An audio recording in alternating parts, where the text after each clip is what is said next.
spiritual dan juga kesadaran yang mudah-mudahan Allah mengizinkan kita untuk mengetahui sesuatu yang selama ini bisa memahami apa yang sedang diarahkan dan dibimbing oleh Allah terhadap jiwa kita, sehingga kemudian hidup ini lebih terlihat bermakna, bukan hanya sesuatu yang dijalani dengan perasaan terbebani, tersakiti, ataupun kita merasakan banyak penderitaan di dalam hidup ini. Ini karena memang kita terjebak di dalam identitas, di mana identitas itu pada akhirnya akan membuat kita mencoba untuk mengkondisikan segala sesuatu yang ada di dalam kehidupan ini. Yang mana ini semua sebenarnya akan menjadi sesuatu yang tanpa kita sadari, perbuatan yang mungkin kita kenal. Saat saya coba alirkan pengetahuan tentang sempurna. Sebentar ya teman-teman ya.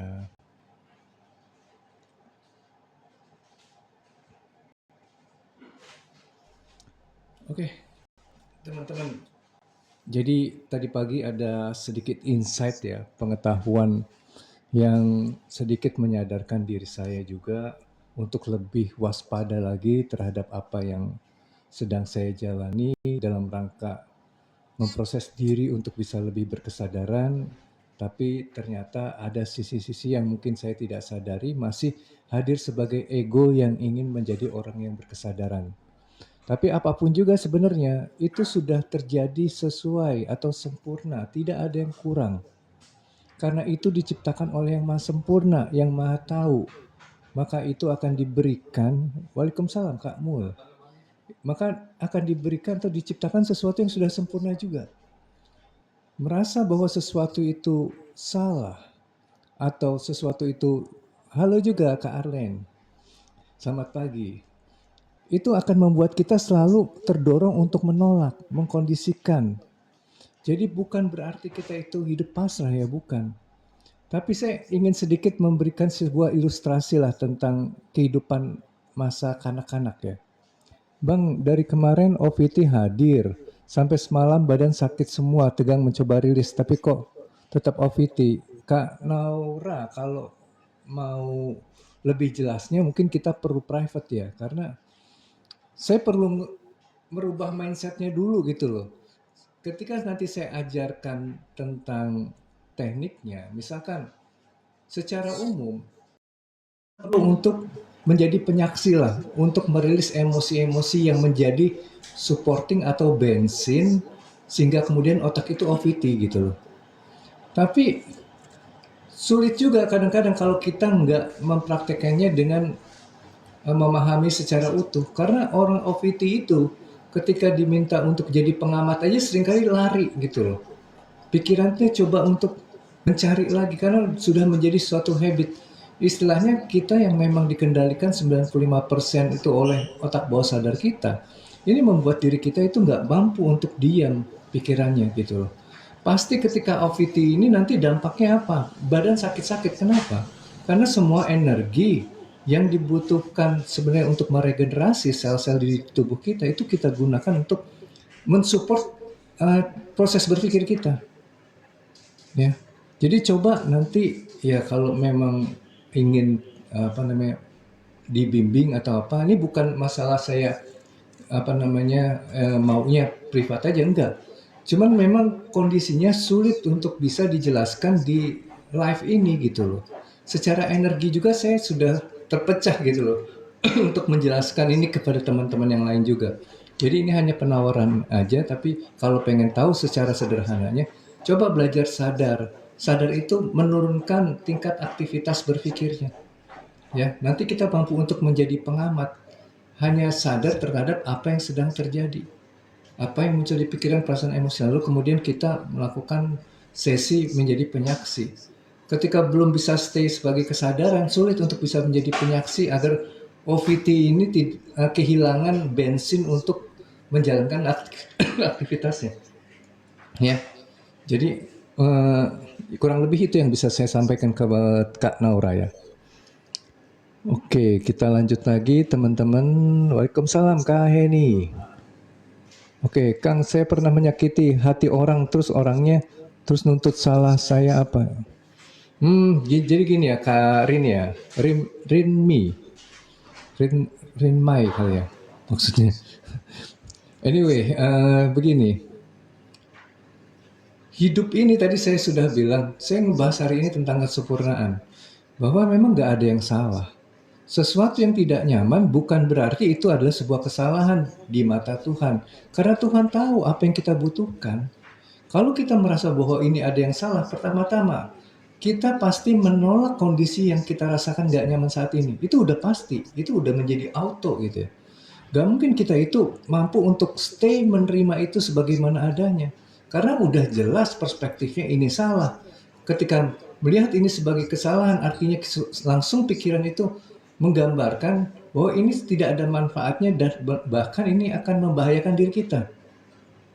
Nah, kalau kita masuk ke dalam kondisi seperti itu, semakin kita akan larut di dalam cerita kehidupan. Akhirnya kita coba menganalisa, mencoba menghakimi, yang segala sesuatu ingin kita kondisikan supaya yang salah menjadi benar. Padahal kenyataannya, there's nothing to be fixed gitu. Sebenarnya bahasa Indonesia kan begini, nggak ada yang perlu kita perbaiki karena semua itu sudah tampil dalam sebuah kesempurnaan. Maka tugas kita utamanya adalah menerima secara utuh sebagaimana adanya gitu. Kalau kita langsung nyatakan, oh ini salah, harusnya gini. Bahkan nanti teman-teman ketika menggunakan teknik-teknik spiritual seperti meditasi, meditatif atau apapun juga termasuk ada journaling atau apapun juga, pasti teman-teman itu melakukannya dengan egonya yang sedang ingin menolak apa yang sedang dirasakan tidak nyaman. Begitu. Ya ini yang akhirnya membuat kita terus capek. Kita cari lagi teknik baru. Kenapa belum bisa juga hilang nih OVT-nya? Waalaikumsalam, Gusti. Kenapa ini belum bisa berubah? Kenapa itu masih begitu gitu? Kita cari, oh ini mungkin salah. Saya harus cari yang lebih benar. Membanding-bandingkan terus. Tidak ada rasa kepuasan yang mampu sebenarnya menjadi faktor yang bisa memperbaiki kehidupan kita. Kenapa saya bilang rasa puas ini adalah faktor yang bisa memperbaiki kehidupan kita? Karena rasa puas ini adalah sesuatu yang terjadi ketika jiwa sudah bersih dan terkoneksi dengan sang sumber. Maka dia itu mempunyai power untuk menjalankan hidup, menghasilkan sesuatu yang lebih baik lagi. Karena sudah terarahkan, sudah terbimbing. Kalau kita terus-menerus hadir sebagai ego, di mana ego ini selalu menghadirkan sensasi keterpisahan antara dirinya dengan Tuhan, maka Tuhan akan memberikan sebuah peringatan melalui masalah-masalah yang kita rasakan tidak nyaman. Jadi jangan sampai kita salah persepsi bahwa ketika ada sesuatu yang tidak nyaman, ini kaitannya hanya tentang kesalahan. Saya setuju bahwa ada kaitannya dengan nilai yang salah gitu yang terjadi sudah kita lakukan. Tapi kita harus bisa melihat bahwa yang salah ini adalah sesuatu yang disajikan oleh Yang Maha Tahu. Maka tugas kita ya terima dulu. Bukan dari awal kita udah mencoba untuk mengkondisikan yang salah menjadi benar. Bahkan ketika kita melakukan meditasi atau meditatif, sebenarnya itu bukan cara untuk memperbaiki sebuah kesalahan, tapi cara bagaimana menerima secara utuh apa yang sedang disajikan. Menjadikan diri ini mengalir sebagaimana adanya. Nah ini yang seringkali salah dipahami. Sehingga cara-cara, teknik-teknik yang kita gunakan untuk memperbaiki diri kita menjadi sesuatu yang sifatnya penolakan. Begitu. Oke, kita lanjut lagi. Scrolling, izin. Ya. Setelah menyaksikan kemudian evaluasi apa sama maknanya, Kang? Jadi ketika kita sudah menyaksikan, kita tidak ada lagi proses mengevaluasi. Ya, karena mengevaluasi kembali lagi, ini biasanya dilakukan oleh jiwa-jiwa yang masih terjebak di dalam identitasnya. Masih muncul ego sebagai pemimpin. Maka jiwa-jiwa seperti ini ya, pasti dia itu akan mengarahkan dirinya untuk mengkondisikan, menghadirkan kembali kenyamanan-kenyamanan ini ke kehidupannya. Ini akan menjadi suatu masalah baru nantinya. Karena pasti nanti timbullah yang namanya free will, timbullah kehendak bebas yang bisa menentukan tadi.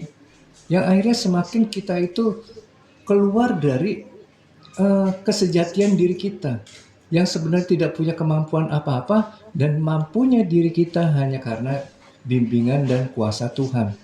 Seperti itu. Terima kasih Bang Yan. Jadi seperti itu, bukan kita akhirnya nanti dibilang kita itu tidak memperbaiki lalu kita tidak bisa menjadi lebih baik, bukan, itu pemahaman yang keliru. Karena ini suatu perspektif yang dihadirkan oleh keilmuan barat menurut saya ya. Di mana di situ dipertegas bahwa diri itu mempunyai kekuasaan, diri ini yang bisa merubah. Jadi ego itu dipertegas, itu divalidasi supaya kemudian kita itu segala sesuatu menggunakan power kita sendiri. Kita lupa kepada yang memberikan kuasa kepada kita. Evaluasi dianggap suatu kewajaran, di mana nanti evaluasi ini akan membawa kita pada suatu perbaikan yang lebih baik lagi, lebih bagus lagi. Kalau kita coba lihat ya, ketika kita masih kecil, apakah kita banyak memperbaiki? Menurut saya enggak. Coba kalau teman-teman perhatikan ya, saat kita kecil, misalkan, atau kita ngelihatlah anak kita dengan temannya, misalkan ada pertengkaran, mereka mungkin ribut gitu, berantem, terusnya timbul ketidaknyamanan, akhirnya mereka memisahkan diri. Ya, mereka itu nggak kemudian harus menggunakan teknik memaafkan dan meminta maaf. Tiba-tiba mereka bisa, oh oke, itu sebuah kejadian yang sudah lewat, saya ini hanya being present, saya ini hanya stay di kesadaran saat ini, maka saat ini dorongannya apa? Dorongannya saya cuma pengen main lagi, maka anak-anak akan main lagi, tanpa kemudian seperti orang dewasa harus melakukan suatu teknik maaf memaafkan gitu loh. Maaf memaafkan ini dilakukan oleh jiwa yang sudah terjebak identitas. Dia selalu menggunakan sebuah teknik untuk mengkondisikan hidup. Semakin kita terus mengkondisikan hidup, maka kita akan dikontrol oleh ego kita. Kita tidak pernah bisa dikontrol secara utuh oleh Tuhan. Ya. Makanya saya bilang sebenarnya evaluasi ini juga perlu kita waspadai sebagai suatu tindakan yang bisa jadi ternyata mempertegas identitas tadi, hadir sebagai pemimpin yang menguasai diri kita. Begitu. Oke, pagi juga Kak Francisca. Oke, waalaikumsalam Kak Lukmanul Hakim. Oke, lanjut lagi teman-teman. Selamat pagi juga Kak Mes Diana Marbun. Iya, Mas Dwi, Gus Dwi itu jangan panggil Mas, Gus tuh Gus. Kang, kalau memang pernah berbuat salah di masa lalu, bukankah itu introspeksi? Begini, Umi, jadi introspeksi itu setelah saya coba sadari, sebenarnya bukan tugasnya manusia untuk melakukan itu. Ya. Bukan tugasnya manusia untuk melakukan introspeksi itu gitu. Introspeksi ini harus dilakukan ketika jiwa manusia itu sudah damai, baru bisa introspeksi. Gimana kita mengintrospeksi sesuatu ketika kita masih dikuasai oleh ego? Ya kan? Nggak bisa pasti. Bukan berarti manusia itu meniadakan introspeksi. Tapi nanti introspeksinya juga tidak lagi dilabeli atau dilekati oleh suatu perspektif bahwa kita sedang memperbaiki ciptaan Tuhan. Enggak, tapi kita seperti bergerak aja menjadi sebuah aliran yang tadinya melakukan A, sekarang melakukan B. Yang namanya introspeksi kan tidak harus menyalahkan. Saya memperbaiki sikap saya di masa lalu dengan melakukan suatu tindakan yang berbeda saat ini karena saya dapat intuisi. Itu juga introspeksi. Ya, kita memperbaiki tanpa menyalahkan tentunya. Tapi kalau kita nanti introspeksi dalam perspektif kita menyalahkan, tadi ada sesuatu yang salah yang kita perbaiki, kita bisa terjebak pada menilai ciptaan-ciptaan Tuhan seolah-olah ini menjadi sesuatu yang harusnya tidak hadir. Gitu loh. Ada suatu perubahan, kita tidak pernah hadir di sini saat ini sekarang. Being present tuh nggak bisa kita. Sesuatu yang hadir di masa lalu tidak akan pernah bisa diperbaiki di saat ini. Nggak bisa. Itu sudah lewat. Sesuatu yang hadir di saat ini tidak kemudian nanti menjadi sebuah kepastian di masa depan gitu lah. Ya tetap aja semua akan mengalir. Apalagi kalau kita sudah paham tentang hidup yang merupakan takdir yang selalu ada alirannya dan kita tidak pernah lepas dari path itu, dari tracknya itu. Ya maka sebenarnya kita nggak pernah mengintrospeksi itu. Kalau pemahaman introspeksinya hadir sebagai ego yang terus tajam, mana yang salah, harusnya bagaimana. Ini yang kemudian terjadi di kalangan orang-orang yang masih terjebak dalam ego identitasnya. Misalkan kita beda nih, pemahaman, kita beda identitas agama, maka kita akan tajam ke orang lain. Nggak bisa, itu salah, harus diperbaiki. Apa bedanya itu? Sebenarnya itu kan kalau kita lihat secara utuh, sebenarnya antara diri kita dan orang lain itu seperti misalkan bagian-bagian diri kita itu sendiri, dalam arti begini teman-teman.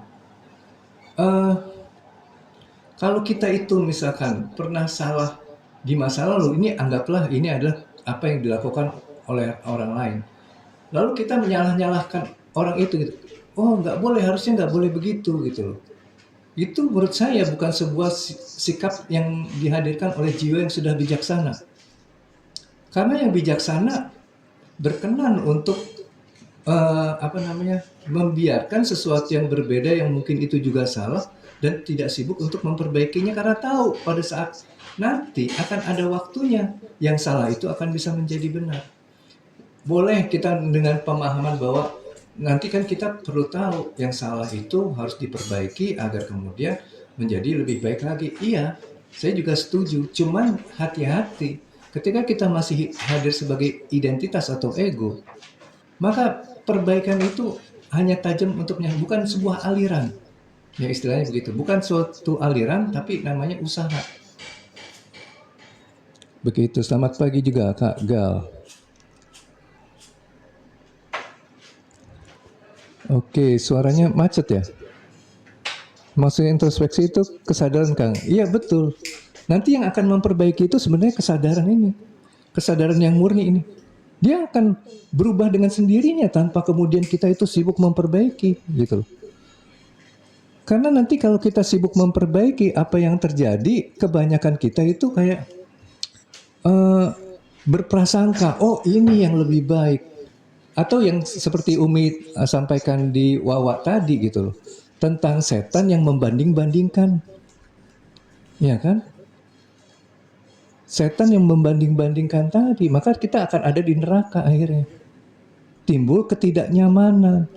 Kita menjadi tegang gitu loh. Banyak orang-orang yang menggunakan meditasi ketika dia tahu sesuatu yang ingin dia capai di masa depan dalam proses meditasi tadi, bukan semakin rileks tapi semakin tegang. Mencoba mengevaluasi diri, apakah saya ada yang salah ini? Apa potensi kesalahannya nanti gitu. Begitu. Introspeksi mah ke diri sendiri Kang, bukan ke orang lain. Ya, enggak, ini kan kalau kita melihat dari sisi yang satu kesatuan ya Umi ya.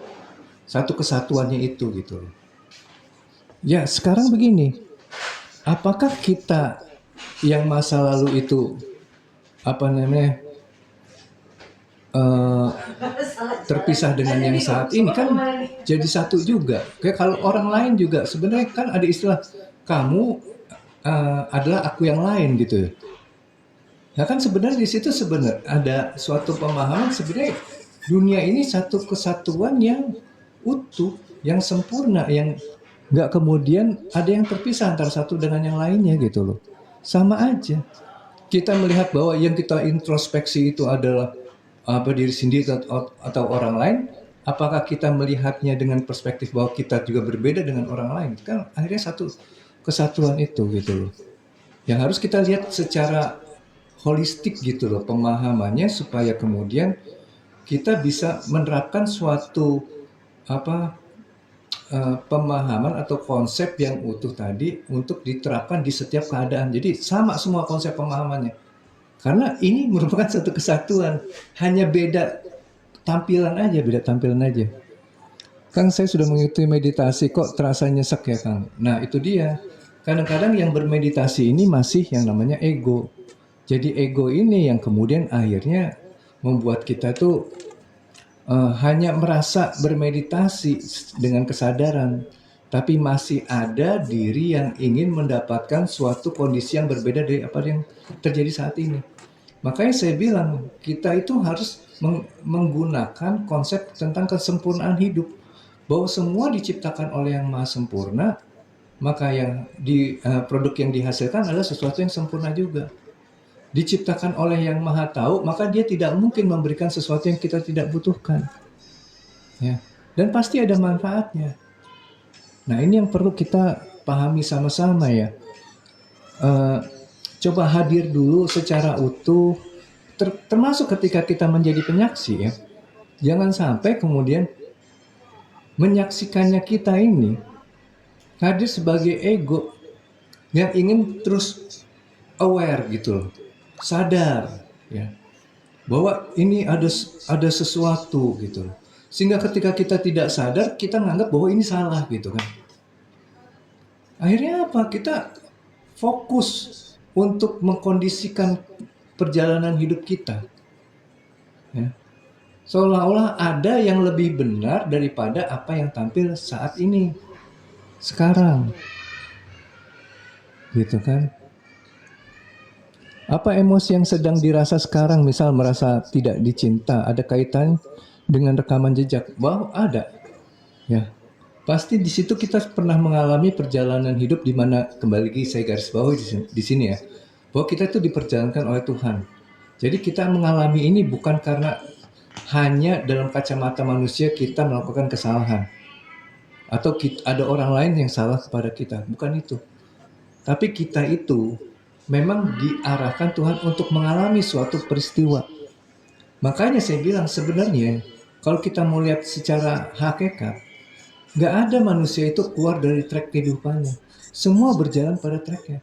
Jadi kalau kita mau berkata berusaha, sebenarnya apa yang kita usahakan? Berusaha ini justru akhirnya seperti kita menutupi kemampuan kita melihat bahwa kita diperjalankan dengan usaha-usaha tadi. Seolah-olah tuh, oh kita benar, kita harus mengatur ini, kita introspeksi, kita apa. Jadi seolah-olah yang hadir nanti kita lagi tuh sebagai ego tadi yang terpisah dari Tuhan. Kita melakukan ini, kita melakukan ini, kita melakukan kita atau aku kecil terus yang secara konsisten hadir di situ. Aku introspeksi atau yang kayak gitu-gitu. Nanti akhirnya terus kita ingin ya, pasti dorongannya karena ego itu punya kecenderungan untuk mengatur, dia itu muncul dari otak bawah sadar kita, maka dia akan terus controlling gitu loh. Dia akan menggunakan suatu bentukan perbuatan yang seolah-olah ini adalah perbuatan jiwa yang berkesadaran. Padahal masih ada keinginan, saya menjadi penyaksi, maka saya menyaksikan ini agar bisa apa gitu. Bukan menjalani sebagaimana adanya aja gitu. Masih ada target-target yang digenggam di masa depan, dan ini seringkali saya ingatkan kepada teman-teman untuk waspada. Kita ini belajar menjadi penyaksi bukan untuk menentukan hidup jadi seperti apa, tapi bagaimana kita bisa sinkron dengan apa yang diberikan oleh Tuhan. Kita bisa menjadi hamba pada akhirnya nanti, gitu kan. Ya, kalau kita masih berpikir untuk mengendalikan kehidupan agar kita masalahnya beres, kita dapat uang, dapat apa, dapat ketenangan lah paling enggak. Udah aja bubar gitu loh. Itu bukan penyaksi yang sebenarnya, itu ego yang sedang pura-pura menjadi penyaksi gitu. Waalaikumsalam Kak Zahra. Walah, sempurnanya ke arah sini tuh. Nah, kan ngerti kan Umi? Harus revisi porsi. Iya. Makanya jadi hati-hati, banyak teman-teman itu yang gagal karena tetap hadir ego. Aku berusaha menjadi lebih baik lagi. Aku berusaha memperbaiki kesalahan. Lah, kesalahan itu bukankah bagian dari track kehidupan kita? Bukankah kesalahan itu memang sesuatu yang diizinkan oleh Tuhan untuk terjadi agar kita mengalami hal-hal yang bisa membawa jiwa ini lebih murni, mampu untuk bertemu dengan Tuhan gitu loh. Kenapa kita sibuk ngatur gitu loh? Sesuatu yang memang kita butuhkan pasti dikasih gitu. Cuma nanti istilahnya gini, kalau kita pakai perspektif seolah-olah kita keluar dari track ya, kayak kita tuh bisa ngatur hidupan. Mungkin kita nanti introspeksi gitu ya. Taruhlah kita benar gitu. Taruhlah kita benar. Akhirnya kita tidak mengalami suatu yang disebut sebagai masalah. Ya. Ketika kita tidak mendapatkan masalah itu, maka kan sebenarnya jiwa ini perlu merasakan masalah, perlu sakit, perlu menderita. Di dalam perjalanan trek kehidupan ini, nilai penderitaan yang harus teralami itu sudah ada kuotanya gitu loh. Sudah ada kuota yang harus dipenuhi gitu loh. Agar jiwa ini paripurna, selesai, lulus. Ya. Nah, kalau memang kita bisa istilahnya kita menghindar lah dari itu dengan cara mengkoreksi, memperbaiki, berusaha, kira-kira akan dihadirkan lagi nggak di masa depan? Pasti dihadirkan lagi. Entah tiba-tiba kita lalai, nggak bisa mengintrospeksi, nggak bisa membetulkan, pasti kejadian lagi. Karena yang Tuhan inginkan ada jiwa ini sepenuhnya bisa menyatu dengan keputusan Tuhan. Begitu. Waalaikumsalam Kak Ana. Ya, jadi hati-hati ketika kita itu istilahnya yang belajar ini bukan mempertegas kehadiran ego di sini. Ya. Kalau kita masih terus mempertegas bahwa aku bisa ini, aku kontrol ini, aku waspada dengan ini, selama kita masih di dalam ego, pasti ada penolakannya di situ. Kita tuh nggak mampu untuk menerima itu sebagaimana adanya, karena otak yang terbiasa dikuasai oleh ego, kita itu hanya mengalir itu dianggap sesuatu yang bodoh, yang membahayakan, yang ini akan berakibat buruk. Padahal kalau kita mau melihat secara grand design-nya, justru ini adalah sesuatu yang menjadi keberuntungan bagi diri kita. Kebanyakan orang berprasangka ketika kita mau mengalir sebagaimana adanya, maka kita akan tidak bisa memenuhi kebutuhan kita gitu loh. Kebutuhan dasar kita, misalkan untuk makan lah, untuk kehidupan sehari-hari gitu loh. Karena seolah-olah kita tuh ya udah kayak kemarin yang kita bicarakan Umi, ya. Kenapa nggak cari kerja aja begini begitu? Iya bisa jadi kita lakukan itu. Bisa jadi itu jadi solusi. Benar bisa dapat makan. Tapi ada juga jebakannya juga nanti. Karena apa yang akan terjadi adalah kita itu nanti istilahnya kuotanya nih harus diselesaikan sekarang, kita tunda nanti aja lah. Umi mungkin udah udah biasa dengar istilah istidraj ya. Nah itu istidraj tuh jadi terjadi di situ. Ya. Jadi ada perjalanan yang dikatakan istidraj, dibiarkan dulu itu. Oke, bisa atur ya, atur tuh. Lihat ujungnya nanti. Tiba-tiba gabruk gitu kan. Begitu gabruk ya, berarti itu momen untuk memenuhi kuota pengenalan Tuhan melalui penderitaan gitu loh. Kan juga saya sering bilang kemarin juga ya, Rasulullah mengatakan seluruh umatku sebelum masuk surga masuk neraka dulu. Kalau kita bisa lewati ini sungguh keren. Iya, gimana cara melewatinya? Sederhana, terima aja semuanya sebagaimana adanya gitu loh. Bukan kita jadi orang pasrah, enggak. Yakin aja, cobain aja kalau nggak percaya. Tapi terimanya bukan sebagai ego, kembali lagi yang udah pasrahan, enggak gitu. Kita ngelihat ini sebagai aliran kehidupan di mana Tuhan hadir di situ, memperjalankan diri kita menerimanya dengan penyaksian, kita rasakan secara utuh emosi-emosi tadi, di situ selesai. Ya biarkan nanti Tuhan mengarahkan lagi kemana, tiba-tiba kita ada dorongan, ya saya pengen menghubungin orang itu ya, tiba-tiba ingat dia, entah kenapa kok kuat sekali saya ingin menghubungi orang itu, tiba-tiba dia menawarkan sesuatu yang bisa menjadi jalan keluar bagi permasalahan kita. Nah itu kan bukan tidak mungkin gitu loh. Cuman karena kita terlalu bergantung pada kemampuan otak yang terus mengkondisikan hidup, akhirnya semua pengennya diatur. Semakin berat hidup ini. Bahkan akhirnya kita menggunakan teknik-teknik dari agama, dari spiritualitas, pakai ibadah, sholat, ngaji, puasa. Kemudian yang meditasi, yang spiritual tuh pakai meditasi, meditatif, journaling, apapun juga.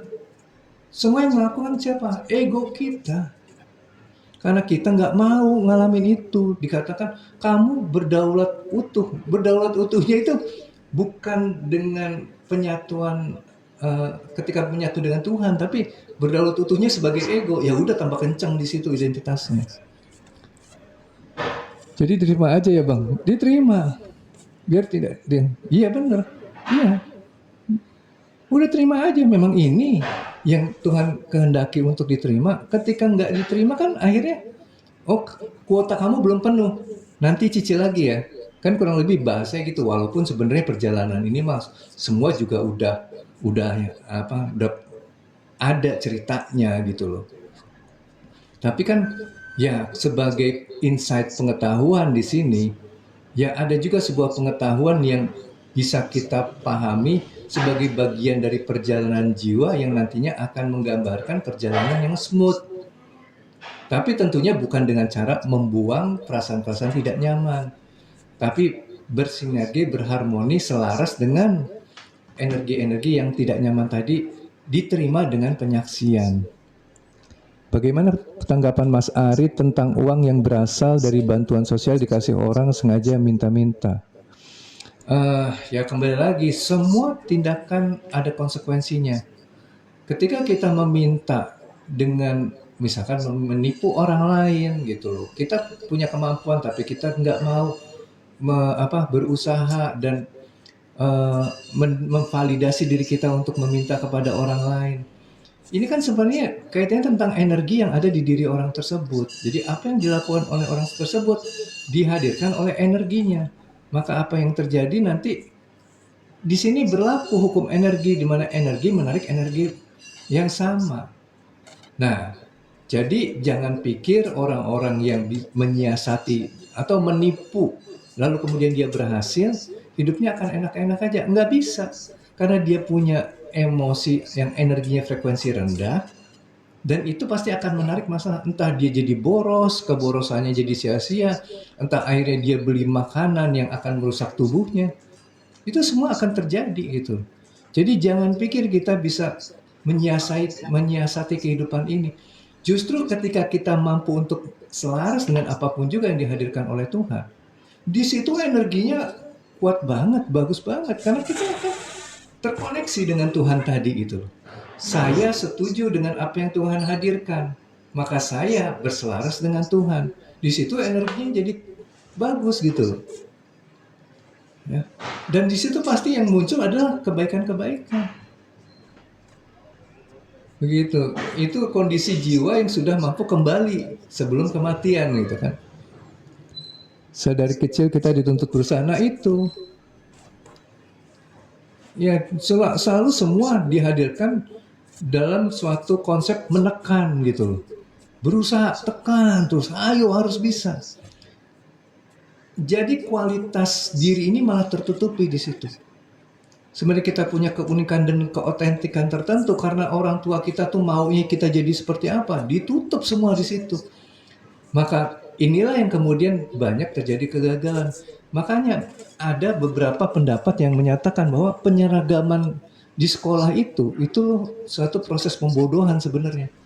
Menghilangkan kecerdasan yang layaknya bisa muncul dan menjadi potensi bagi orang itu untuk melakukan suatu kebermanfaatan yang maksimal dengan cara yaitu menentukan segala sesuatu itu harus sama. Ya. Kacau di situ jadinya. Kita dikasih seragam sekolah gitu, ya harus sama, nggak boleh. Karena nanti kalau ada yang kayak selalu dibayang-bayangi oleh logika berpikir yang seringkali menurut saya ya agak sesat juga gitu loh.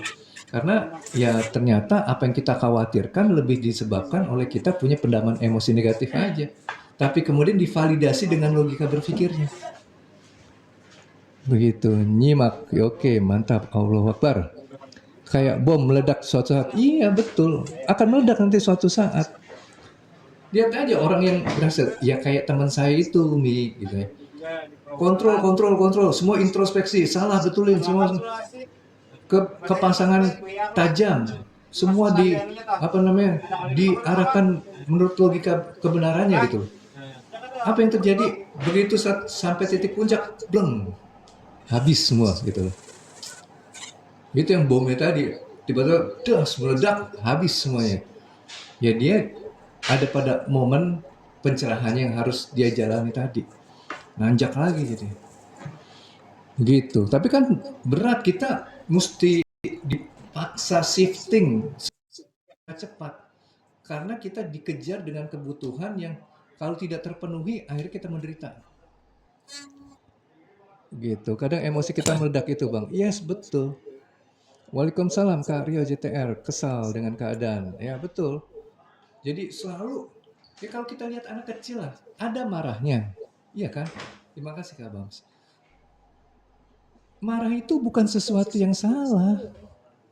Itu cuma ekspresi jiwa yang sedang dialirkan oleh Tuhan gitu. Ya.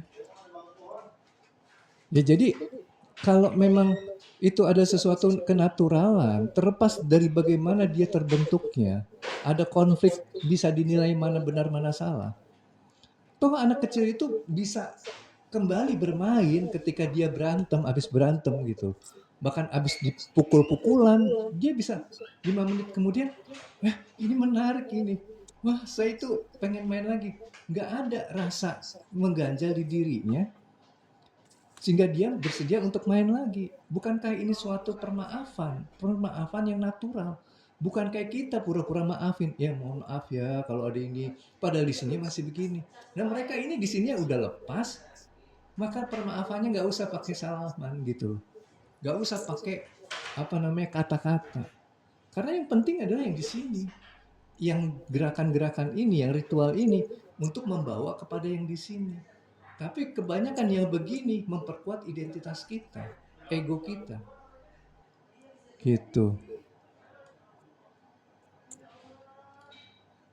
Benar Pak, sekarang orang banyak pakai agama spiritual untuk mendapatkan keuntungan. Nah itu.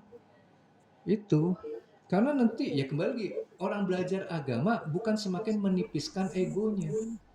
Justru ego ini jadi pemimpin yang kuat bagi dirinya. Semua ingin kontrol sesuai dengan pemahaman agamanya. Udah semua. Ya wajar kalau kemudian akhirnya untuk masuk pengajian bayar di atas 1 juta gitu per bulan. Kan jadi aneh ya. Katanya ikhlas, ngajarin ikhlas. Ya, ngajarin bagaimana kita itu tidak berdosa. Ketika kita tidak ikhlas itu pasti dosanya muncul di situ, karena dosa pada esensinya adalah kondisi di mana jiwa manusia itu terpisah dari Tuhan. Itu pasti jadinya dosa.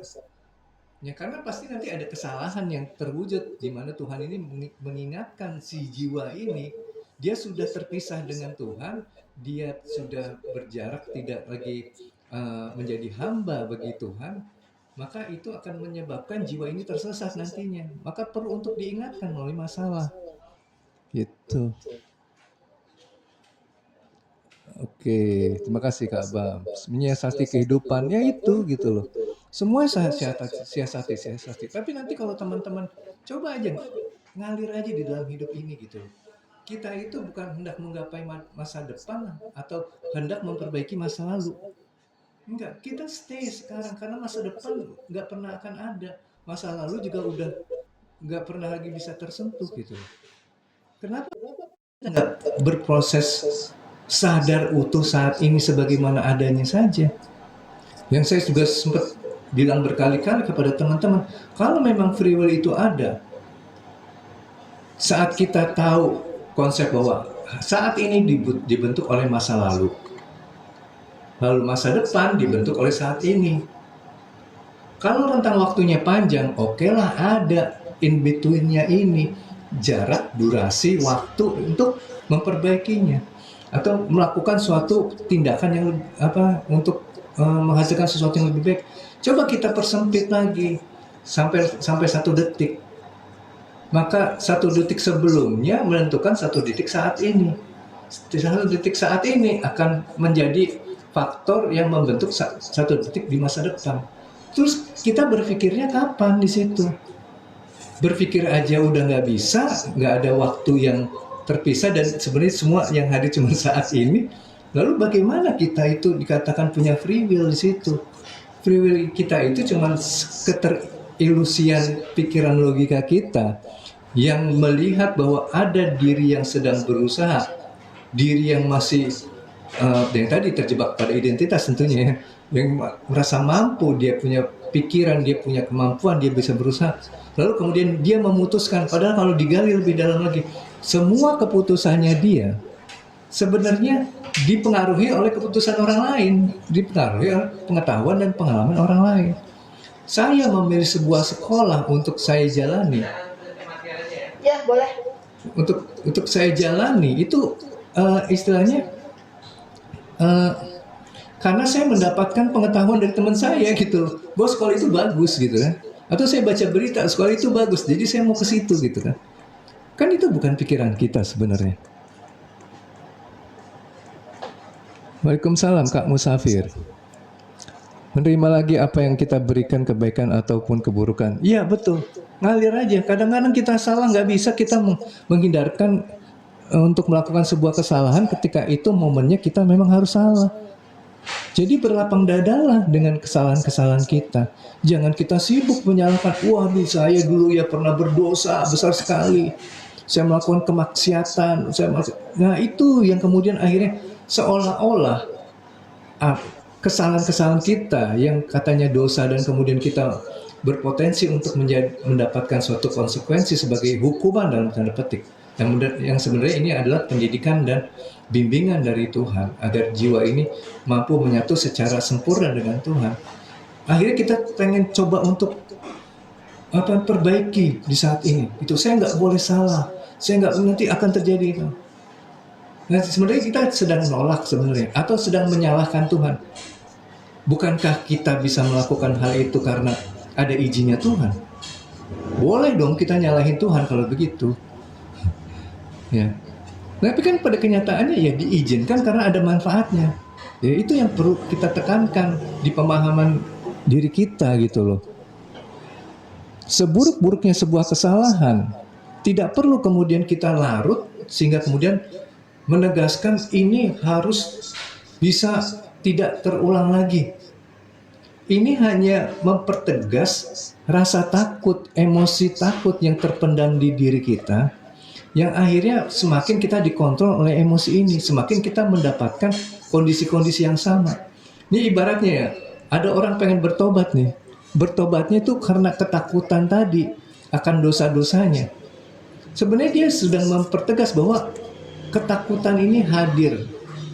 Ketakutan ini ada sesuatu yang nyata. Maka dia akan kekal bentuknya di dalam diri kita. Maka apa yang akan terjadi di masa depan? Dia akan melakukan lagi hal itu. Kenapa? Energinya, bensinnya masih ada.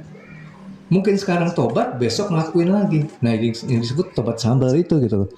Bukan benar-benar tobat akhirnya. Tapi orang-orang yang benar-benar mau bertobat, dia diawali dengan belajar sadar dulu dan menerima ini sebagai sebuah kesempurnaan. Itu baru bisa tobat.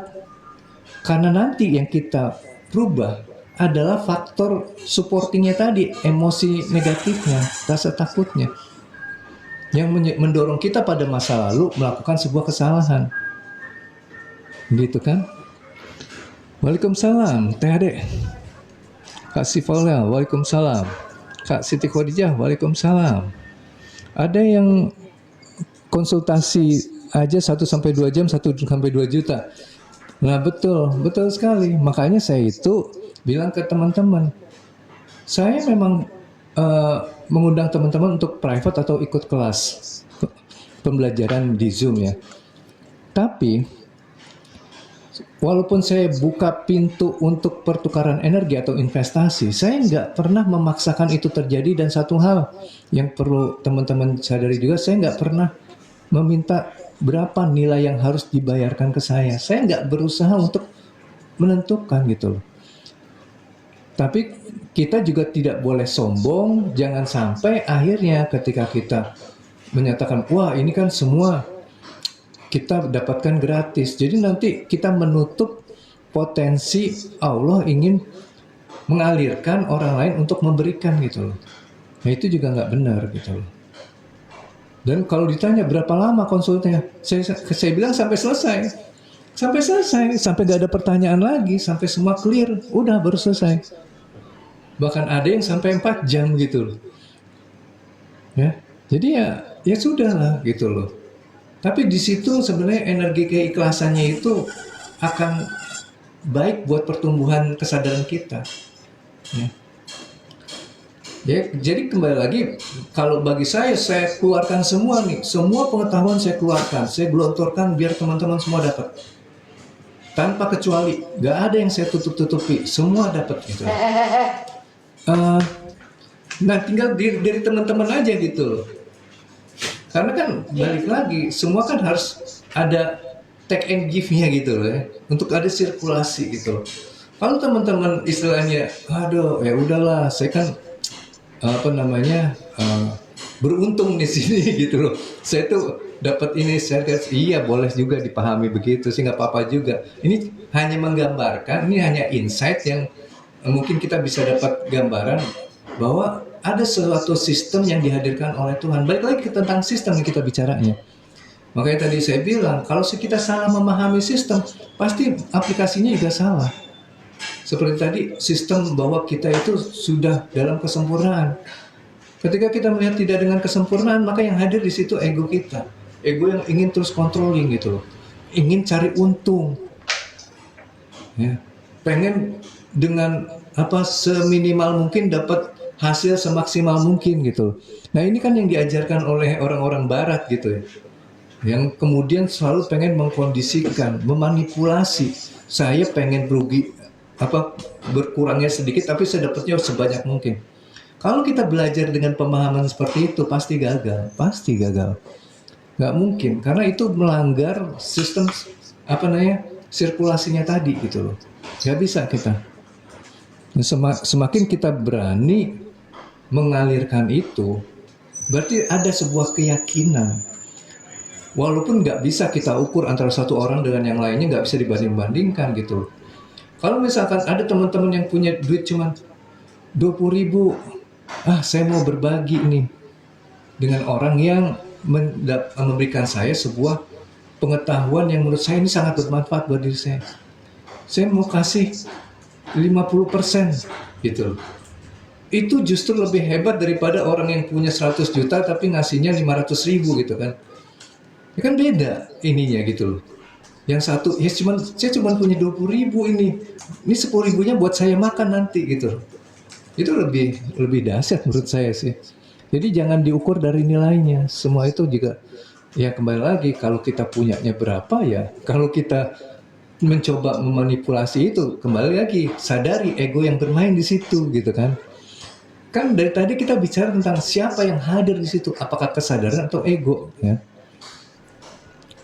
Saat sudah mulai berkesadaran, apa kita tetap boleh fokus keluar cari solusi? Cari solusinya kita adalah dengan cara kita mampu untuk damai dulu kualitas jiwanya ya. Bentar teman-teman ya. Ada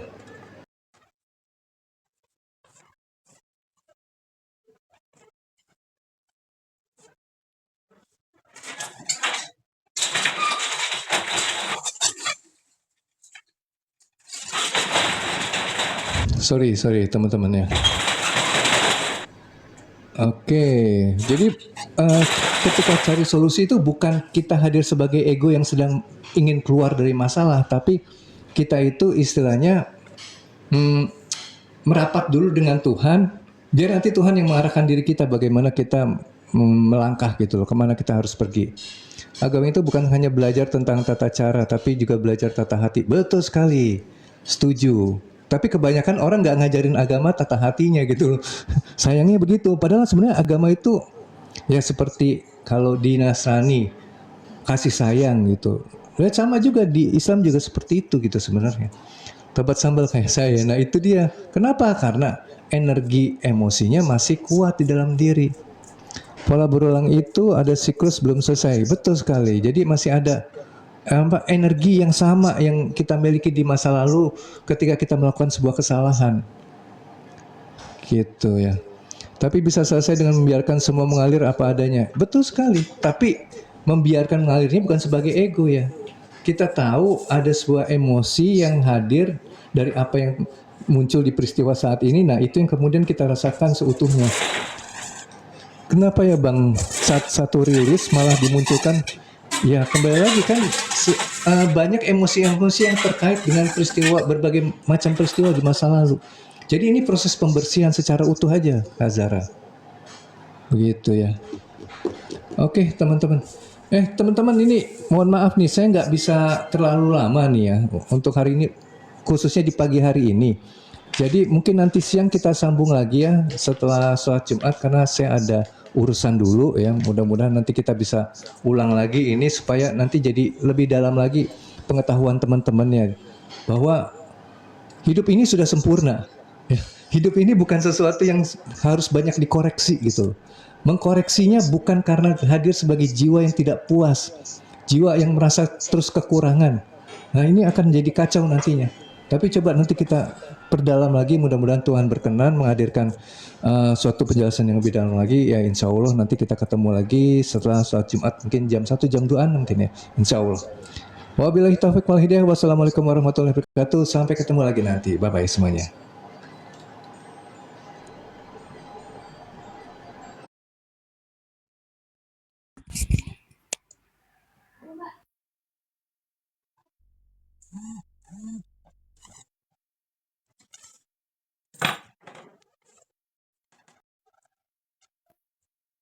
Pakai bahan itu